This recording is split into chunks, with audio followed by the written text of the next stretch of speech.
Pilipinas. As of 5:46 kahapon po ng hapon, ito po ang huling mensahe ng Presidente tungkol sa isyu ng politika. Things are clear now. I will run as Vice President. Usaping ayuda naman po tayo, no? Binabati natin ang mga lokal na pamahalaan ng Metro Manila dahil 80% na or 9.1 billion pesos out of 11.2 billion ng ayuda ang napamigay na sa ating mga low-income individuals and families as of August 24, 2021. Ibig sabihin, mahigit 9 milyon ang nakatanggap na ng cash assistance. Ito na ang pinakamabilis na distribution na naisagawa sa Metro Manila simula ng pandemya. Kaugnay nito, in-extend ng national government sa pamamagitan ng DILG ang ayuda payout hanggang katapusan August 31. Binabati rin po natin ang Caloocan City, ang natatang LGU na nakakumpleto ng pamamahagi ng ayuda bago pa man ang deadline ng August 24. Congratulations, Mayor Malapitan. Pupunta naman po tayo sa Oplan Balik Eskwela 2021. Ongoing po ang enrollment para sa school year 2021 at 2022. Nagsimula ito noong August 16 at magtatapos ng September 13, 2021. Ayon sa DepEd, sa September 13, ang unang araw ng klase sa mga pampublikong paaralan, pero kahit na school opening sa September 13, ay tuloy-tuloy pa rin ang registration. Magparehistro po na sa napiling pampublikong mga paaralan. As of August 25, 2021, nasa 31,433,450 ang total doses administered, samantalang nasa 13,371,734 ang fully vaccinated. Piliin natin sa naprotektahan ang ating mga sarili at ang ating mga mahal sa buhay. Magpabakuna na po. Libre, ligtas, at gumagana ang bakuna, anuman ang brand nito. Ayon sa DOH, 99.77 ng nabakunang ginamit ay walang untoward reaction. At mamaya ay makakasama po natin si Dr. Lulu Bravo, isa na namang ating suki, para sa usaping adverse reactions. Kaugnay po nito, pinuri ng World Health Organization or WHO ang ginawang bakunahan dito sa ating bayan. Sabi ni WHO Regional Director for the Western Pacific, Dr. Takeshi Kasai, and I quote, "The Philippine government has been putting a significant effort in vaccinations. And I was very happy to hear yesterday that the vaccination coverage for the healthcare workers have already reached 95%. And for the elderly, the pace is already going up and reach more than 46%. I wanted really to encourage people to get the vaccine when your time comes." Maraming salamat po sa WHO. COVID-19 update naman po tayo. Ito ang ranking po sa Pilipinas sa mundo. Nako, tumaas po tayo, no? Pagdating po sa total cases, no? Number 60 na po tayo. Pero pagdating sa active cases, nananatiling number 22. At pagdating po sa cases per 100,000 population, nananatiling 132. At number 91 naman po tayo sa case fatality rate na nananatiling 1.7%. Nasa 13,573 ang mga bagong kaso ayon sa August 25, 2021 datos ng DOH. Mataas pa rin ang ating recovery rate na nasa 91.6%. Meron na po tayong 1,725,218 na mga gumaling. Samantalang, malungkot po naming binabalita na nasa 32,492 ang binawian ng buhay. Nakikiramay po kami sa mga naulila. Tignan naman po natin ang kalagayan ng ating mga ospital. 72% ang utilized ICU beds sa buong Pilipinas. 62% ang utilized isolation beds, 68% utilized ward beds, and 54% utilized ventilator. Samantala, sa Metro Manila po, 73% ang utilized ICU beds, 61% ang utilized isolation beds, 70% ang utilized ward beds, at 62% ang utilized ventilators.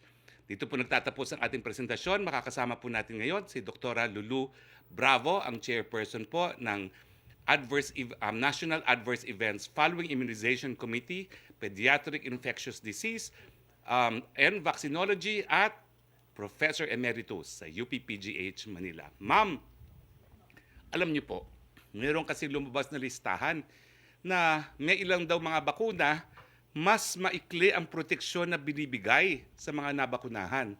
Ano ba hong dapat isipin ng taong bayan tungkol dito sa ulat nito? Dr. Lulu Bravo.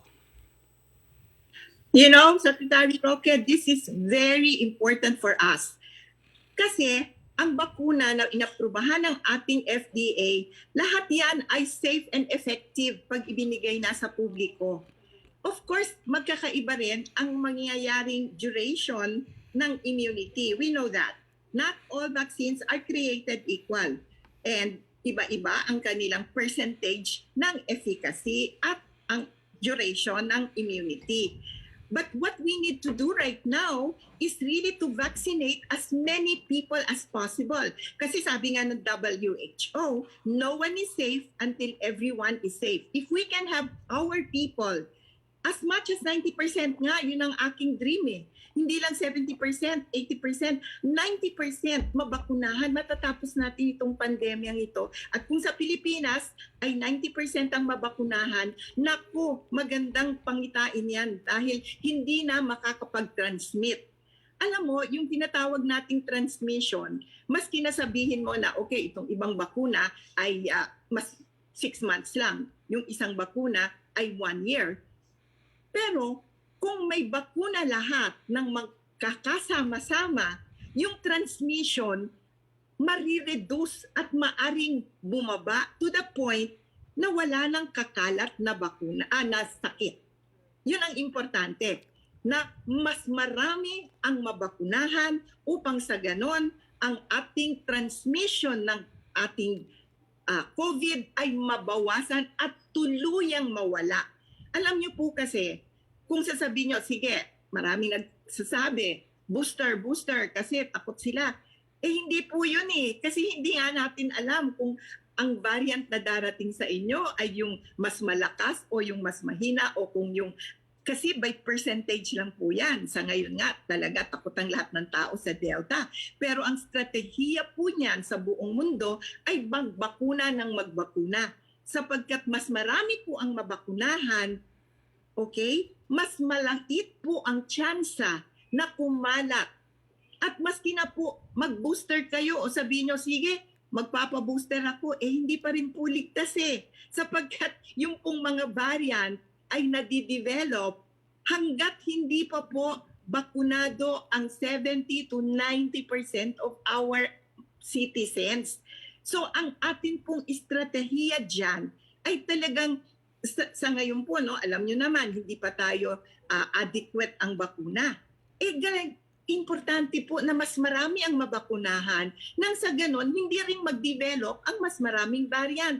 Hindi po ito ang katapusan ng ating variant hanggang hindi po natatapos ang pandemya at nabakunahan ang 90% sana of our Filipinos and the world. Hindi lang po ang Pilipinas, the world. Hindi po matatapos ang pagkakaroon ng variant. So maski po tayo magpa-booster, sabihin nyo ganito, eh hindi naman po nabakunahan yung iba, eh hindi pa rin po tayo matatapos ng ating mga pag-aalala o ang ating mga pagkatakot na baka isang araw ay dumating ulit ang COVID. Pero ito, Secretary ha, kung kayo po ay nabakunahan, at kayo po ay nagkaroon ng COVID din. Kasi hindi naman po 100% na garantisado na hindi kayo magkakaroon ng COVID kung kayo ay nabakunahan. Garantisado po na mild ang inyong magiging sakit. Kung sakali man po, marami na po akong nakita dun sa aming adverse event following immunization. Totoo po yun na meron pa rin nagkakasakit. At meron din po, sabi nyo nga, namatay maski bakunado. 1 o 2 lang po yung nakikita namin so far. Pero yun po, yun yung sinasabi namin na ang kanilang sakit ay may comorbidity. Ang kanila pong immune system ay hindi normal. So hindi po sila talaga nakakasagot ng kagaya ng normal na tao sa sakit o sa bakuna. So maari po talaga na magkaroon sila ng masidhing sakit. Kaya nga po, ang yung iba na bakunado, maski na po magkaroon ng COVID, ng Delta, sinasabi natin, ito pong Delta ay talagang mas mabilis, mas severe, mas malakas ang dating, di ba? Pero ang kanila pong sakit ay mild lang at hindi po sila nauospital. So ito po yung dapat nating ipaalala sa ating mamamayan. Huwag po kayong mag-alala kung kayo ay bakunado. Mag-alala po kayo kung kayo ay hindi bakunado.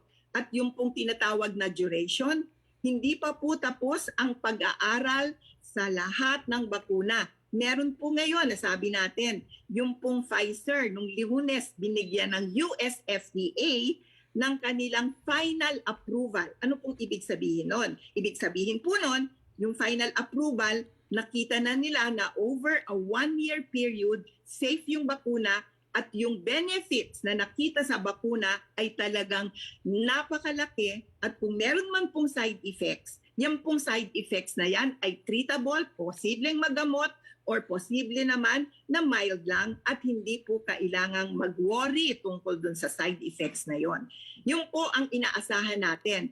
Pero sa ngayon po, yung ating ibang mga Astra, Gamaleya, Sinovac, wala pa pong final approval ng US FDA or ng WHO. So hanggat hindi pa po natatapos yan, wala pa po tayong Certificate of Product Registration, maski dito sa Pilipinas, nag-aantay pa po tayo ng mga tinatawag nating outcome or resulta. Even the duration of immunity, hindi pa po tapos yan. Yung pong sa Pfizer, nakita nila na kailangan by 6 to 9 months, kailangan ng mag-booster upang mapalakas. Kaya lang po sa Amerika, ay napakarami po nilang bakuna ng Pfizer at Moderna. At pwede po silang magbigay sa kanilang buong populasyon. Dito po sa atin, kulang pa ang bakuna natin. So unahin po muna natin talaga na mabakunahan ang mas maraming Pilipino nang sa ganun po hindi kumalat yung variant at hindi po tayo mapuno sa mga ospital at hindi po talaga maraming mamatay pa ng mga hindi bakunado. Yun po ang mensahe ko at marami pong salamat, Secretary. Tayo po ay naglahat po ng mga eksperto ay nagtutulong-tulong upang tingnan lahat ng mga tinatawag nating current findings, current studies, base po sa siyensya. Kami po ay tumutulong sa ating DOH at sa ating mga government health officials para maibigay ang pinakamagandang rekomendasyon para sa ating mga Pilipino upang makapagligtas ng mas maraming buhay at upang hindi po mapuno ang ating mga ospital at marami pa po ang maaring mamatay kasi hindi lang po yung COVID Yung pong hindi mauospital na hindi naman COVID, hindi pa rin po makapasok dahil sa dami ng pasyente.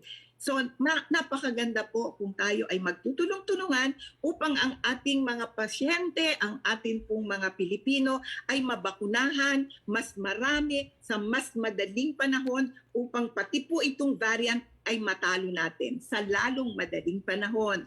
Marami pong salamat. So, Dr. Bravo, ang mensahe ninyo, wag na munang isipin kung ganong katagal ang proteksyon na mabibigay ng bakuna, mas importante pa rin, mas maparami natin yung mga nababakunuhan, kaya dapat lahat ng Pilipino magpabakuna na. Tama ba ho yun? Tama po. Yan po talaga ang sinasabi ng ating mga eksperto. Kasi hindi po kayo ligtas hanggat hindi ligtas ang lahat. Yan naman po ang slogan ng WHO, hindi ba?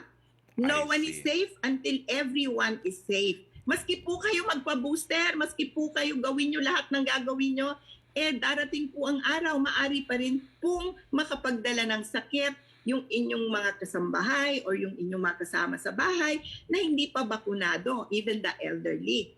So, ang importante po, meron po talagang mga tao na hindi tinatalaban or hindi matalaban ng bakuna dahil po sa kanilang system. Yung immune system po, wala pong perfect system sa isang tao. Hindi po tayo pare-pareho. Kaya po, maski yung duration of immunity, hindi po pare-pareho sa mga tao. Meron pong mas maigsi, meron pong mas mahaba, meron pong middle ground. So hindi po tayo talagang aasa lang diyan sa mga naririnig natin sa ibang bansa, sapagkat yung pong ibang bansa, ang genetics nila po, yung pong kanilang system, kumbaga ihahambing ninyo sa mga Asians o mga Pilipino, ay hindi pa rin po masasabing pare-pareho. Kaya nga po maganda, mag-intay po tayo ng mga makikita nating study. Dito rin po sa atin, marami pong gumagawa ng mga research studies. Kami po, isa yon, upang makita talaga ano po ang duration, ano po ang magiging epekto ng mga bakuna sa ating mga Pilipino. Sana po naman, konting tiyaga, mag-antay at magpabakuna lahat ng hindi pa bakunado hanggat maari po. Meron na tayong mga LGU na nagbubukas ng kanilang facility, di ba? Para sa ibang barangay dahil natapos na nila. Asahan po natin, take advantage po kung meron kayong opportunity na makapagpabakuna. Yung pong mga senior citizen, maganda nga po at nasa 46% ang sabi nyo, Secretary, no? Sa elderly, kasi ako po talaga, yung mga elderly, kahapon lang meron din kaming webinar, talagang tinututukan po natin ang elderly sapagkat hindi po sila ang talagang makakapunta agad-agad sa mga fasilidad, kaya po pinaprioritize sila. Meron na nga mga LGU na pumupunta talaga, nagmo-mobile van para dalawin at sila mismo mag-home visit sa mga elderly. Take advantage of that. Kung yung pong mga hindi makapunta na elderly at mga PWD sa ating mga LGU, i-register nyo, i-report nyo, baka po sakali na mabigyan sila ng paraan para makapagpabakuna sa kanilang pamamahay. Maraming salamat, Dr. Bravo. Punta na po tayo sa ating open forum. Music Rocky. Yes, good afternoon, Secretary Roque. Good afternoon, Dr. Bravo. Tanong po mula kay Rose Novenario ng Hataw, pinatatanong ng government employees kung kailan nila matatanggap ang performance-based bonus para sa taong 2019 at 2020. On time daw mag-submit ng requirements pero kahit nakakomply na, ay sobrang atrasado ang pagre-release ng PBB gaya ng para sa taong 2018 ay noong 2020 nila natanggap.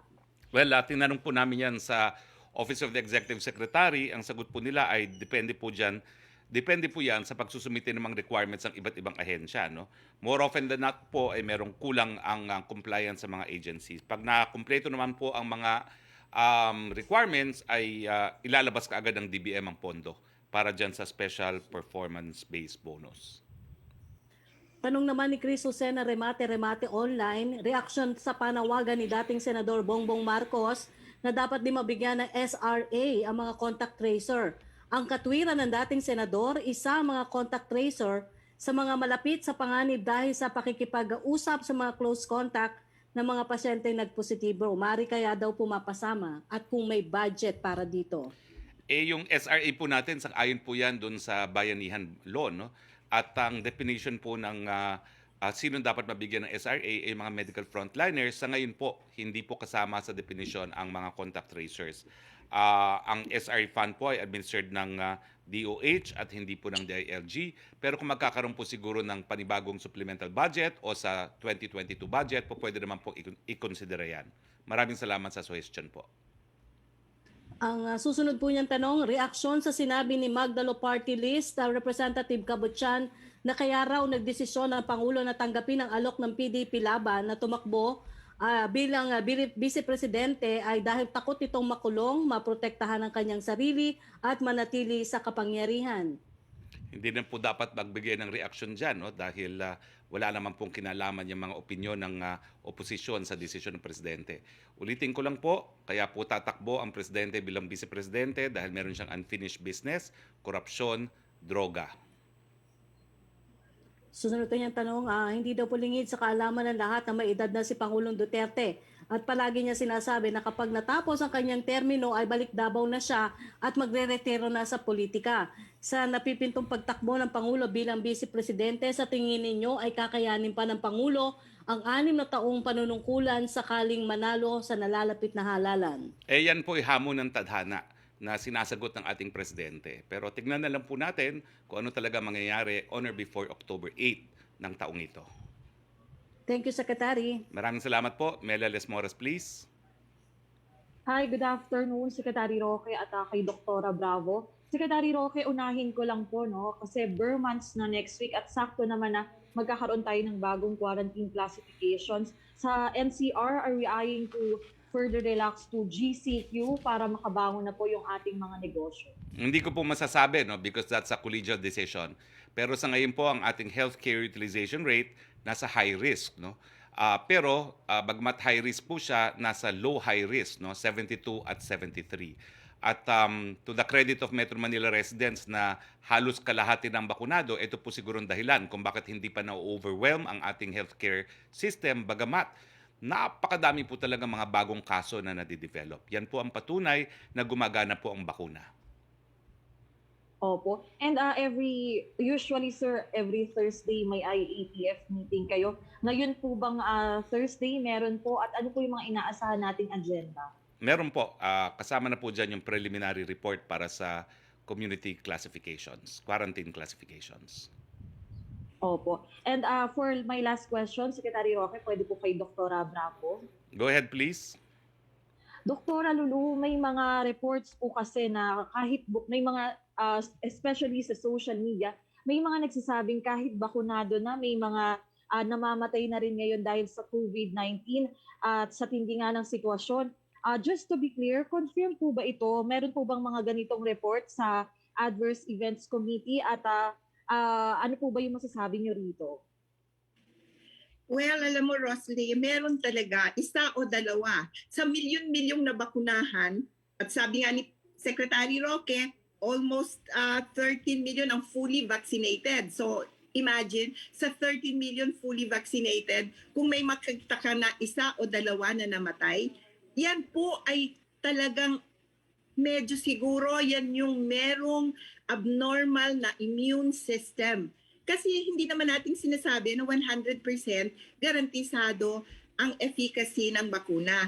Meron pong mga tao na talagang hindi tatalaban ng bakuna dahil ang kanilang immune system ay hindi normal, hindi po sila nakaka-develop ng tamang antibody levels, hindi po sila talagang normal na meron po silang comorbidity na tinatawag. Sila po yung dati maaring nakainom ng maraming steroids or sila po ay ginagamot ng may immune modulator, ang tawag po doon. Yun po yung nakakapagpabago ng response ng katawan sa mga antigen. Kaya hindi po malakas ang kanilang antibody protection. Hindi nga naman po natin masasabi na lahat po sila ay talagang mapoprotektahan. Wala pong bakunang ganyan. Maski ano pong bakuna, ma-Pfizer, ma-Astra, ma-Sinovac, ma-Gamaleya, lahat po yan ay walang 100% efficacious maski po fully vaccinated. Kaya lang po, ang importante is makapag-report hanggat maaga, magagawan po ng treatment kung sakali po at meron silang sakit at mabibigyan po ng tamang lunas. Kasi kung minsan po nahuhuli ang lahat Meron po kasing takot magpunta sa doktor or magpunta sa ospital pagka sila nakakaramdam na. At yun po ang nagiging dahilan kung bakit sila nasasawi.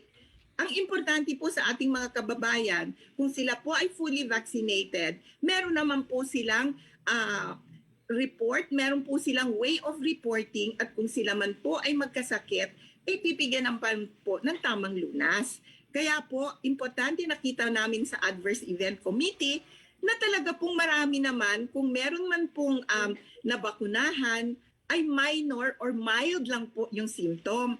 Ang talaga pong nagkakaroon ng COVID na severe, yung pong partially or first dose pa lang, or tinatawag natin partially vaccinated, or hindi pa po umaabot doon sa sinasabi nating 2 weeks after the second dose. So yung po ang tinatawag nating medyo delikado pa, hindi pa sila fully protected. Yun naman pong mga fully vaccinated, mark my word, yung po yung mild lang ang symptom. Marami na po kaming nakita. Pero bakunado po, magpasalamat kayo kung kayo man po ay makakuha ng Delta or anumang variant. Kung kayo po ay bakunado, mild lang po ang symptoms. Pero kailangan nyo pa rin mag-isolate at mag-quarantine upang sa ganon ay hindi po kumalat dun sa mga hindi bakunado. At dun po sa maski bakunado ay merong comorbid na nakakapag-distract or nakakapag-barrier doon sa kanilang pagbibigay ng protection. Okay? Thank Okay. you. Thank you po, Dr. Bravo at Secretary Roque. Salamat, Mela. Punta na tayo kay Yusek Roque, please. Thank you, Secretary. UNICEF and tanong ni Laila Salaveria, UNICEF and NEDA have warned of the consequences of not resuming face-to-face classes, including learning loss, mental distress, worsening inequality. School closures also lead to economic losses. How soon can the phase return of in-person classes begin in the country? Similar question with Creseling Catarong ng SMNI. Well, unang-una po, no, sang-ayon sa batas, ang presidente po magdedesisyon. No? At inaantay naman po ng ng ating Department of Education ang pagsang-ayon ng ating presidente para mag-conduct ng pilot face-to-face classes sa ilang mga paaralan sa mga lugar na mababa ang kaso ng COVID. Now, tatlo po ang kinikonsidera para dito sa pagsimula ng pilot. No? Una, yung approval nga po ng ating presidente. Pangalawa, yung state of risk classification na ipapataw po ng IATF. At pangatlo, yung state ng ekonomiya. No? At syempre po, kinakailangan din yung pagpayag ng ating mga lokal na pamahalaan. So, ang kasagutan po dyan, ang sabi ni presidente, baka i-consider na niya ang pilot at least kapag marami na ang nabakunahan. No? At sa Metro Manila po, no, papunta na tayo sa 50%. Bagamat, sa buong Pilipinas po talaga, kinakailangan humabol yung mga ibang rehiyon. Dahil outside of Metro Manila, no, ang pinakamataas na pong porsyento na nabakunahan ay dyan po sa CAR. No? So, pero papunta na po tayo ron. Dahil meron naman talaga mga lugar na napakatagal ng MGCQ, no? So baka po pwede po doon sa mga lugar na yon. Pero hayaan po muna natin magkaroon ng kumpiyansa ang ating presidente na hayaan ito dahil ang presidente po mismo ay ama at lolo ng mga nag-aaral sa mababang paaralan. Second question niya, what will it take for the government to allow the resumption of in-person classes in low-risk areas? Does the government think the benefits of keeping students at home outweigh the risk if they are allowed to return to school in the low-risk areas? Ang masasabi ko lang po, no, na talaga naghahanda po ng presentasyon ang ilang piling miyembro ng IATF para kay presidente para mapakita na yung advantages ngayon na magsimula at least ang pilot outweighs the disadvantages na hindi tayo nag-face-to-face. At siguro isasama na rin sa presentation para kay presidente itong report ng UNICEF. Opo. How can the country daw po expect an improvement of the pandemic situation when the president is going to focus on running for VP? As it stands, the country has the third highest cases in the region. Our healthcare system is not optional and the economy has yet to recover. How can this improve if the president's attention will be divided? Hindi naman po natin po pwede limitahan ang karapatan ng presidente na tumakbo. Yan po ay karapatan ng lahat ng Pilipino. Pero sa tingin ko po, sa mulat-mula, number one ang priority ng presidente, itong COVID. At kaya nga po, kahit papano, kahit konti ang ating resources, kung ikukumpira sa iba, kahit sinusolo ng mga mayayamang bansa ang mga bakuna, umuubra naman po tayo. No? Na namamanage naman po natin fairly well ang ating COVID response. At tingin ko po, kahit anong maging plano ng ating presidente, pangunahing attention pa rin niya ang pandemya. Thank you, Secretary. Maraming salamat. Pia Ranada, please. Pia Ranada. Hello, sir. Can you Go hear ahead. me? Go ahead, please. Yes, sir. Just quickly on the face-to-face classes, you mentioned yung IATF is creating a presentation on this. How soon can this be presented to the president so he can make a decision? Hindi ko pa po alam, pero this has been approved in principle na maghahanda ng presentation siguro about 3 weeks ago, no? So I think the presentation should be ready soon, no? Pero this is just a presentation to help the president make a decision kung po pwede nang mag-pilot at least dun sa mga lugar na mababa po ang kaso ng COVID-19. So what's the earliest anything related to this can be presented? Kasi some senators were highlighting na parang may lack of sense of urgency among government officials when, yun nga, children are suffering from this loss of opportunity. So when will the next cabinet meeting be? For example, will that be on the agenda or any other meeting where this urgent matter can be taken up with the President? Well, sa tingin ko po, bago magbukas ang ating pasukan sa Setyembre, at least magkakaroon ng presentation. Okay. Sir, just moving on to other issues. What was the President's reaction to his daughter's statement yesterday where she said the PDP Laban is in disarray? She even said it's nothing but a sitcom, and it doesn't sound like she's keen to support the party in the 2022 elections. Is that what made the President feel that it's clear now for him that he should run for VP? What was his reaction? You're correct. I think, among others, the statement was the basis for the President to conclude that things are clear now, that he can run for Vice President because I think his perception is that Mayor Sara Duterte will not run for elections. Is that his conclusion, that Mayor Sara is not running? Well, or is it something he got from Mayor because, Sara? the President's stand remains. Delicadeza dictates that only one Duterte will run. So, since only one Duterte will run, and in his perception, the Mayor Sara will not run, then he can run for Vice President. But, alam nyo, nothing is final, no, until October. And meanwhile, this is a family matter, no. So, I would hope that the rest of the nation give the father and the daughter breathing space to discuss and agree on future course of action. Spokesman, have you gotten to the reason why that portion of his speech was cut from the Talk to the People? Was it an accident, a mistake, or was it intentional? No, all I got was, number one, all of the Talk to the People are edited heavily. In fact, I told you before, nagagalit na nga yung mga kasama ko sa small IATF meetings na whenever I bring political issues, matagal ang meeting and almost all of it is cut, no? Secondly, one consideration was the matter involved discussions involving family members. So that was another consideration, no? That whoever edited it thought that the matter is a family matter and should be left between father and daughter. But hasn't he discussed Mayor Sara also in previous speeches in public? Well, all I can say at this point, and I'm only presidential spokesperson, no, is that let's let the father and daughter resolve this issue. So who was the one who instructed RTVM to cut it out because it was a family matter? I do not know. Is it someone from RTVM or someone from OP? I do not know.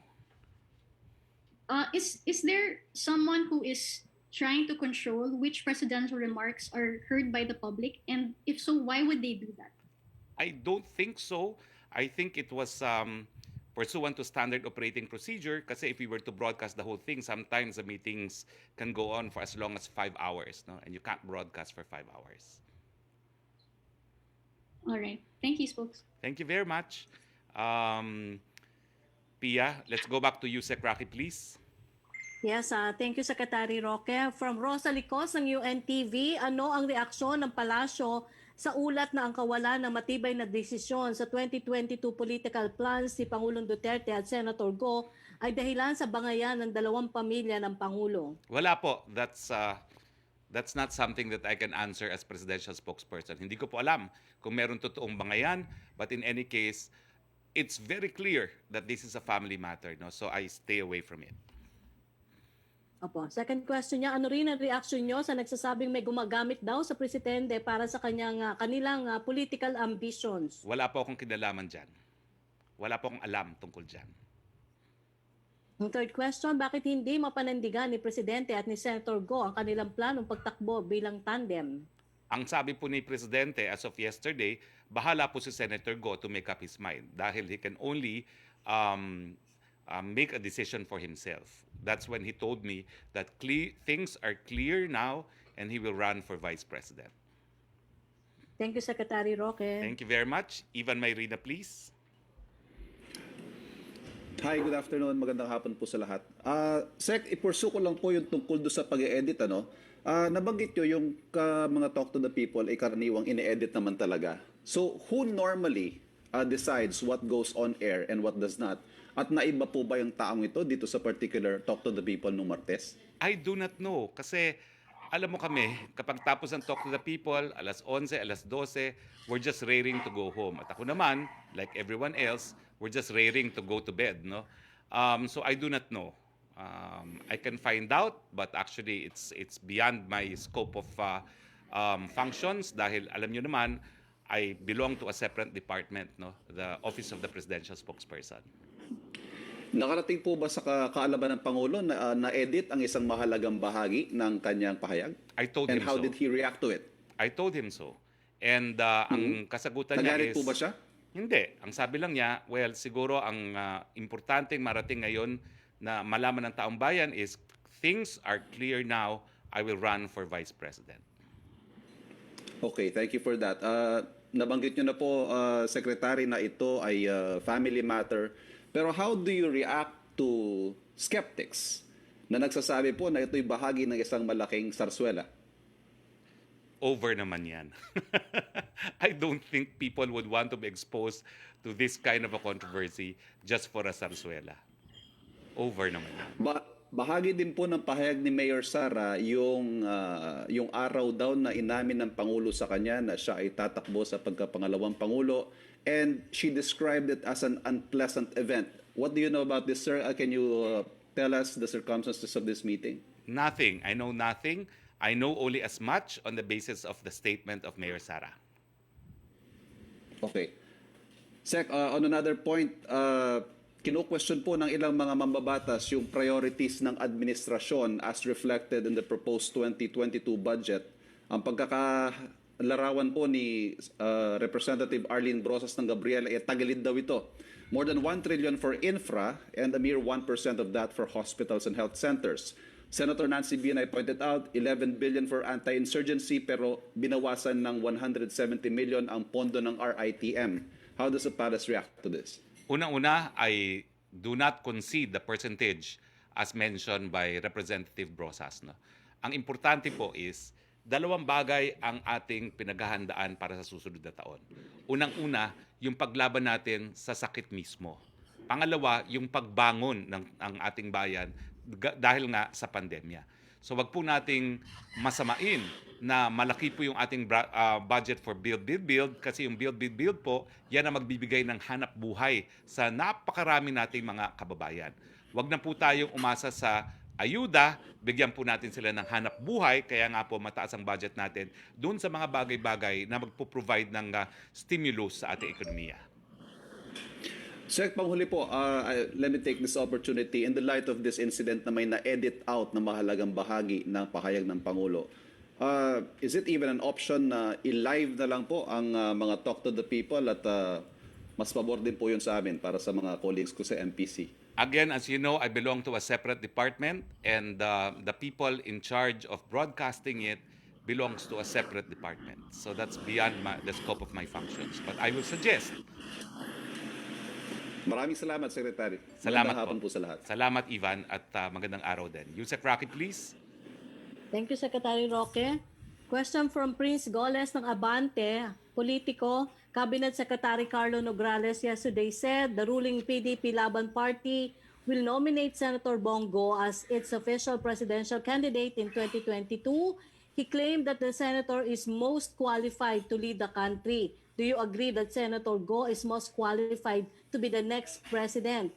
Is his experience as freshman senator and longtime assistant of the president already enough to say that he's most qualified for the highest elective post?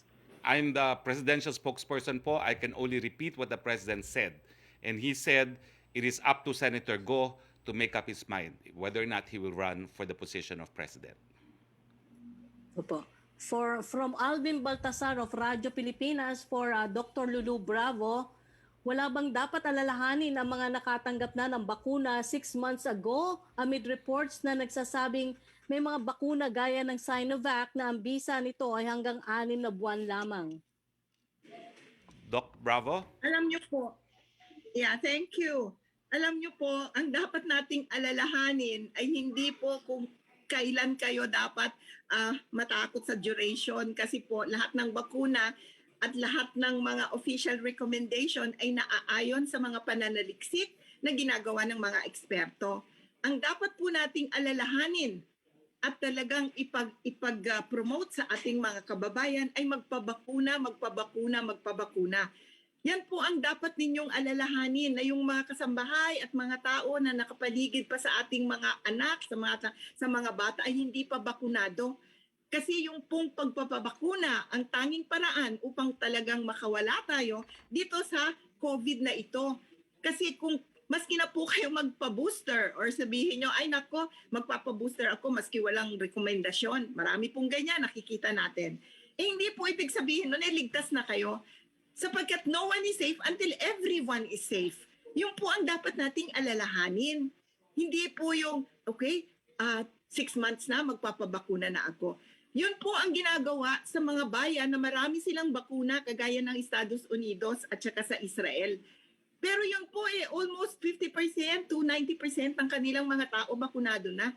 At kukonti na lang po yung ang nauospital po ay yung mga hindi bakunado. Sabi nga nila meron silang epidemic of the unvaccinated. So yun po ang iniiwasan natin, na yung mga mauospital na napakarami ay yung mga hindi bakunado. Kung kayo po ay bakunado, magpasalamat kayo, nabigyan tayo ng bakuna na libre, at talaga naman po yun ang kailangan natin. Pero mag-promote po tayo, magsabi tayo sa ating mga kasambahay na kailangan po magpabakuna. Nang sa ganon, tayo po ay lahat maliligtas at hindi po isang portion lamang or yung mayaman lang or kung sino man na in high position ang sasabihin ay siya lang ang bakunado. Hindi po dapat ganon. Lahat po tayo ay pantay-pantay kung atin pong maa-access sana ang pagbabakuna. Okay, thank you po. From Alvin Baltasar ng Radyo Pilipinas, for Secretary Roque, ano ang plano ng pamahalaan para sa mga health workers kung pag-uusapan yung pagbibigay sa kanila ng booster shots? Ano ang timeline? Is it possible na mabigyan na din sila this year? Lalo't sila ang numero unang exposed habang ang iba sa kanila, bagamat nasaksakan na ng bakuna, ay malapit din na mag-lapse yung 6 months effectivity ng vaccine. Wala pa pong pinag-uusapan ng IATF tungkol rito. Which is not to say hindi pag-uusapan. Pero antayin na lang po natin ang rekomendasyon ng ating expert panel sa pagdating sa vaccines na aaktuhan naman po ng IATF. From Maricel Halili ng TV5, based daw po sa Okta Research, Cavite is the second province with the highest number of COVID cases as of August 25. Governor John Vic Remulla said they need 6 million doses to achieve herd immunity. Kaso, 4,000 a day lang po ang idinagdag sa kanila, natatagal lang ng 15 days. Kung gano'n, aabot ng 25 months na bago matapos ang vaccination program nila, kaya ang pakiusap niya, payagan na ang LGU na umangkat ng sarili ng supply. This has been an issue since the start of the vaccination program, paulit-ulit. Shouldn't there be a change on the strategy to address these concerns? Well, Governor Remulla, your wish is granted. Talaga naman pong pinaplano ng gobyerno na ngayong malapit ng mag-50% ang Metro Manila, karamihan na po ng mga bakuna ay padadala natin doon sa mga karatig probinsya ng Metro Manila, yung plus areas, pati na rin po doon sa mga lugar na nagsusurge. No? Sa katunayan po, Governor Remulla, ang Region 4A po, na kabahagi, kung saan kabahagi ang Cavite, will receive in September 3,814,000 doses, no? And for the rest of the fourth quarter, 4A will receive the biggest allocation at 17,475,388. So you can see that in the last quarter, magkakaroon po kayo ng almost 20 million dosages na good for 10 million. No? So inaasahan po natin na makakahabol po ang plus areas sa Metro Manila. So dito po, no, marami po itong mga datos nito, pero ang Metro Manila po, mababawasan na po ang ating allocation. Sa Setyembre po, mahigit kumulang 1 milyon na lang ang makukuha ng Metro Manila, at sa fourth quarter, mahigit kumulang 4 na milyon na lang ang makukuha po ng Metro Manila kasi 50% na nga po ang nabakunahan. Ang pinakamalaki po na makakakuha ng fourth quarter, Region 4A, almost 20 million. Ang pagkatapos po dyan ay Region 3 na almost 17 million. Okay, sir. Second question niya, what was the reaction daw po ni President Duterte about the statement of Mayor Sara saying that they should stop talking about her? She said President Duterte and Senator Go should own up publicly their decision to run as tandem. Already answered po. Things are clear now. And ulitin ko po, ang sabi niya, it's up to Senator Bongo to make up his mind. Ang second question po niya, isn't this a ploy? The other faction of PDP thinks that Go Duterte tandem is just a distraction from the real candidate Mayor Sara to protect her from political attacks. Natatawa po ako kasi sa tono ni Mayor Sara, mukhang malinaw na hindi po ito zarzuela. No? So anyway, I leave it at that. As I said, it's a family affair. Thank you, Secretary Roque. Thank you very much. Trish Terada, please. Hi, good afternoon, Spokes. Spokes, just a quick follow-up dun po sa nabanggit nyo kanina yung in connection nga sa pagtakbo ni President that we are managing fairly well dito sa ating COVID response. Sir, what are the parameters or paano natin nasasabi that we are managing fairly well when, for example, we could not go as far beyond GCQ, at least for Metro Manila, children could not go to school, marami pa rin po yung nagugutom, then there are reports right now na mga healthcare workers are already resigning, private hospitals are threatening to disengage from PhilHealth, and back and forth po tayo sa mga strict lockdowns. Well, obviously, I cannot agree with you. No, if you want an agreement from me from what you said, I will have to disagree. Una-una, death, 1.7, a lot lower than the world average of 2.1. In the end, what matters is nababawasan natin yung mga namamatay. Pangalawa, nagagamot ba natin yung mga seryosong nagkakasakit? Kung makikita nyo po ngayon, no, ang datos natin, i-flash natin ulit. No? Bagamat meron tayong, meron tayong active cases na 125,378, 0.6 naman po ang critical at 1.2 ang severe. Kaya nga po kung titignan nyo ang ating healthcare utilization rate, yes, we are in high risk, pero low 70s po. So mayroon pa tayong espasyo. No? So yan po ang mga importanteng bagay na dapat i-considera. We are limiting as much as we can the deaths arising from COVID-19. Dr. Bravo, as a medical expert, tama ba ho ang aking mga sinabi? And would you say that we are managing the pandemic rather well? Well, I will always say the WHO has said it and you have said it earlier na maganda naman ang response ng Pilipinas dito sa COVID, hindi ba? Ako nga natuwa rin dun Secretary, kasi ako is a WHO Technical Advisory consultant long time ago, nung mas bata-bataan ko pa. Ngayon mahirap na, ang hirap kasi maging WHO Technical Advisor. Pero yan ay isang dimension, yan ay isang measurement. Hindi dito na galing locally, kung hindi galing sa international, di ba? So, nagtutulong-tulong naman ang ating mga eksperto. And I think this is the best way to address all the situation. Hindi lang po yung isa o dalawang opinion ang nangingibabaw. Ang ginagawa po ng mga eksperto, at yun naman talaga ang ating mga ginagawa mula last year pa. Di ba, iba-ibang komite yan, kanya-kanyang komite. Pero alam mo, every week nagsasama-sama lahat ng komite, mga isang daan yan, upang pag-usapan ulit kung ano ang mga naging desisyon ng bawat komite tungkol sa prioritization ng bakuna, tungkol sa mga adverse event ng bakuna, tungkol sa cost effectiveness ng bakuna, tungkol sa mga new data.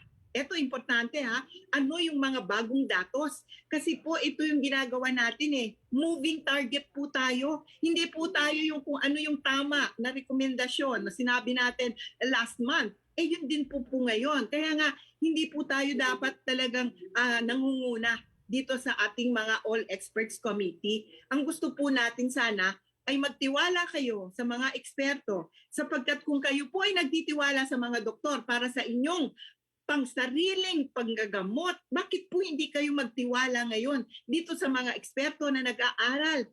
Araw-araw po yan. Kulang po ang 4 na oras para magbasa, para mag-usap, para mag-komite, meetings, upang sa ganun mabigyan natin ang ating mga Pilipino ng tamang rekomendasyon na naaayon sa pinakamaraming mabebenefisyuhan.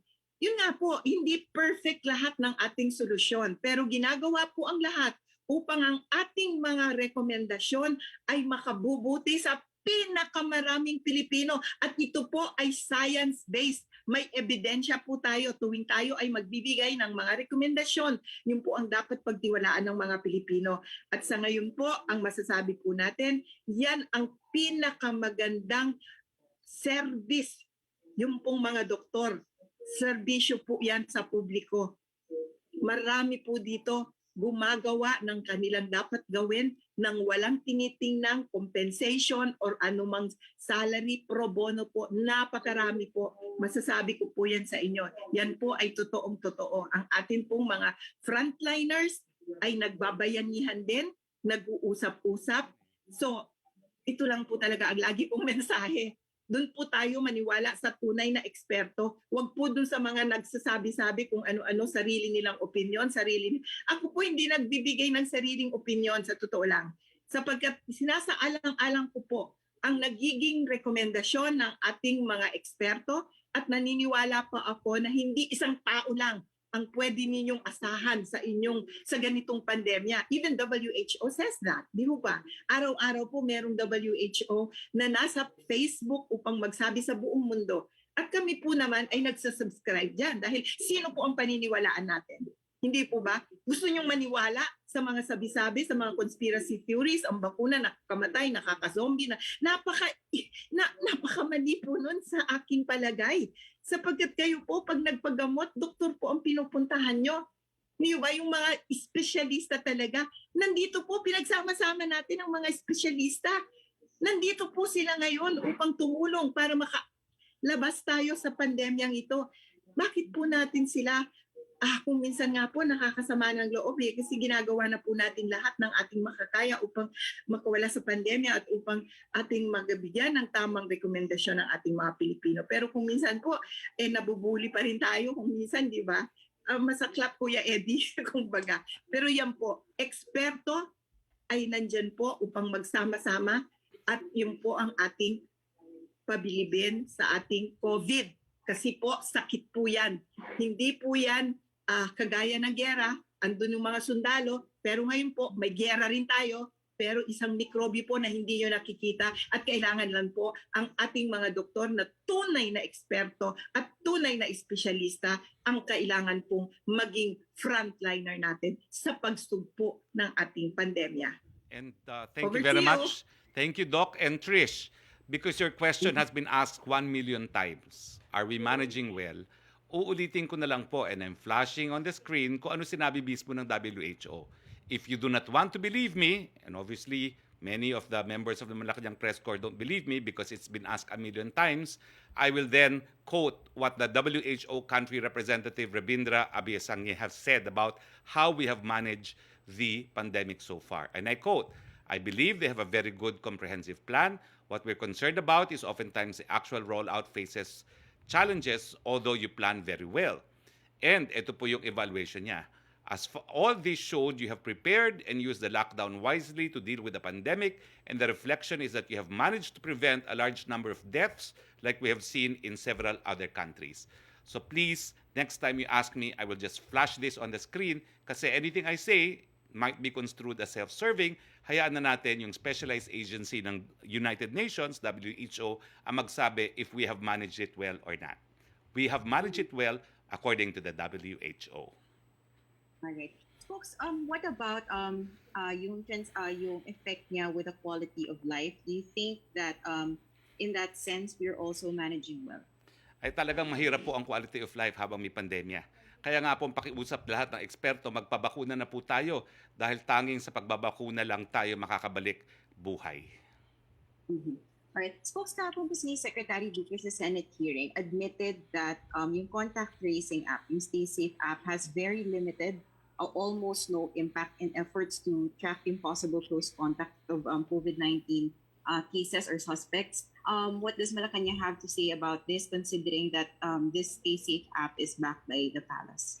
We will ask the DICT to explain kung bakit ganyan ang naging conclusion ni Secretary Roque. In any event, that's a cause for concern for the palace because alam natin na importante ang automation, no, para sa contact tracing. Sir, pahabol lang po ng mga tanong na kasama natin sa MPC from Tuesday New. Ano raw po ba yung ibig sabihin ng latest statement ng Pangulo? Tatakbo daw ba siya o hindi? Or tumakbo man o hindi si Mayor Sara, tatakbo pa rin daw po ba siyang Vice President? Ganun daw po ba yun? Hindi nagbabago ang posisyon ng presidente. Delikadeza. Only one Duterte can run. Sir, last na po, pahabol lang po ng kasama naman natin na si Bianesca Panty. Ano daw po mangyayari doon sa pangako ng President to support Congressman Martin Romualdez for Vice President in 2020? Kung tatakbo po si Congressman Romualdez, susuportahan pa rin niya. Pero wala naman pong indication na tatakbo si Congressman Romualdez as Vice President.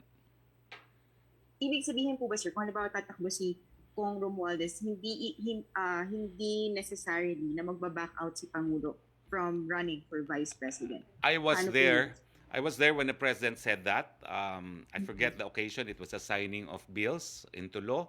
And I believe the President said that he is a man of his word. So dahil binitawan niyang salita na kung tatakbo si Congressman Romualdez, susuportahan niya, I believe if Congressman Romualdez will run, he will not run for Vice President. Alright. Thank you very much, Spokesperson. Salamat po.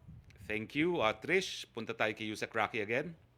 Yes, yung first question po ni Ace Romero na natanong na ni Pia Ranyada at saka ni Ivan Mayrina about dun sa pagka-edit po ng portion sa Talk to the People.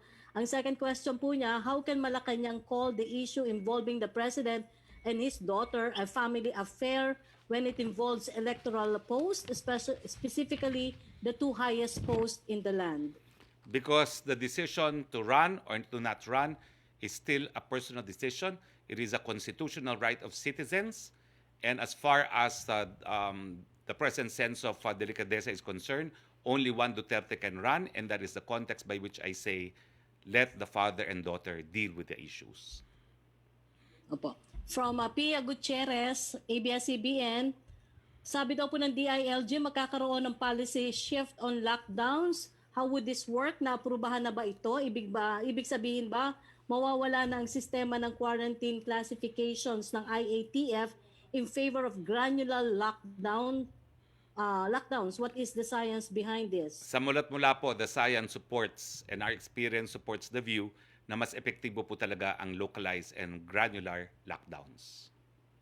From Joseph Morong, GMA News, does Malacañang have any appeals to the hospitals that want to disengage from PhilHealth due to non-payment of claims?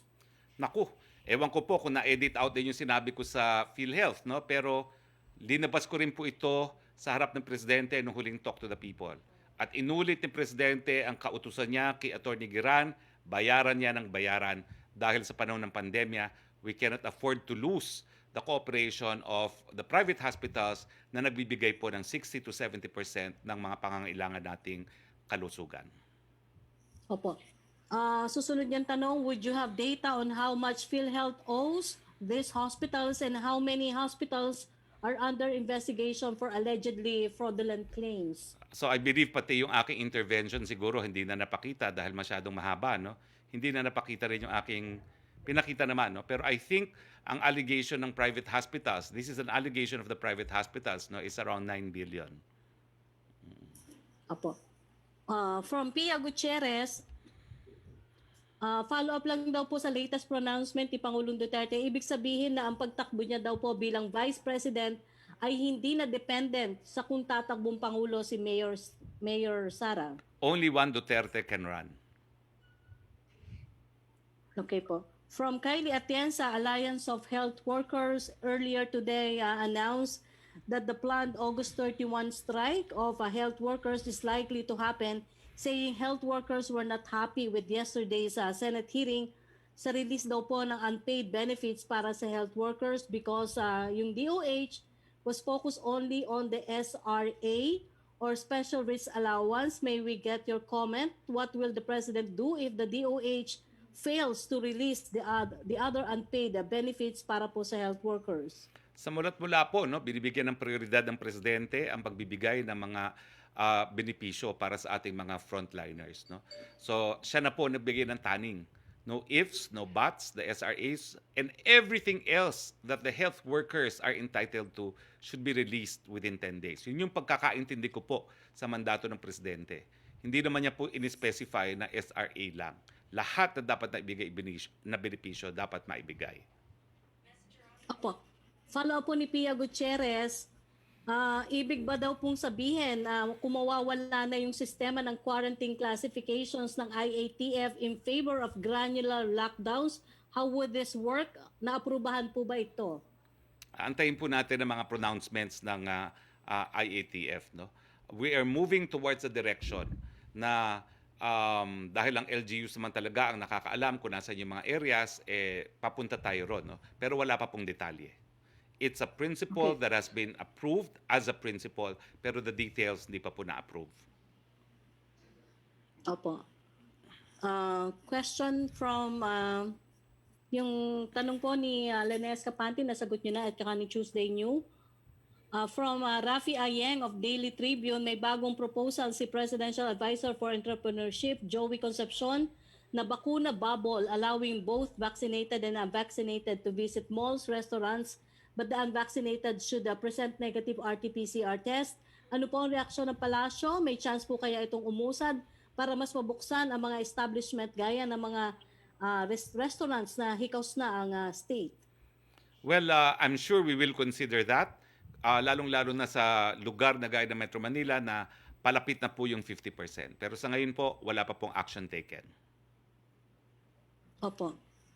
Question from Prince Goles. Now that President Duterte thinks that his daughter is not running for president, paano na po ang senatorial plan nyo, Spokes?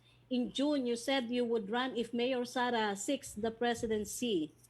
My Senate political plans have nothing to do with the President, and this is a presidential press briefing. So, hindi ko po masasagot yan because it's not something for the President to decide. Opo. Question from Laila Salaveria po, ng Inquirer. Follow up po niya.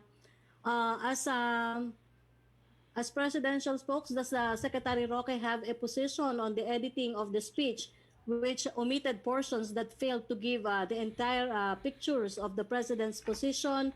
Will it not be misrepresentation of the president's position to edit out pertinent portions? Wala po akong posisyon dyan dahil nakita nyo naman ang pangyayari. Bago pa ako magbigay ng kumpirmasyon, dalawang miyembro na ng gabinete na naroroon sa pagpupulong na yon ang nagsabi ko anong nangyari. So, ang importante lang po, I can give confirmation at kaya naman po siguro yan ang dahilan kung bakit palagi kong naimbita dun sa Talk to the People dahil my job is to speak for the President. And my rule is, unless it comes from the President's mouth, I cannot attribute it to the President. Opo.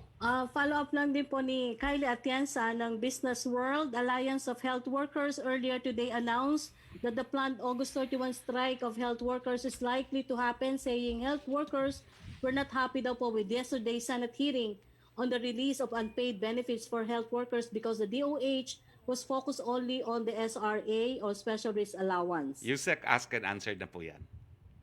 Okay. Thank you very much, Secretary. Well, maraming salamat po sa inyong patuloy na pagtangkilik sa ating Presidential Press Briefing. Maraming salamat po sa aming suki, Professor Emeritus Dr. Lulu Bravo. Maraming salamat, Yusek Roque.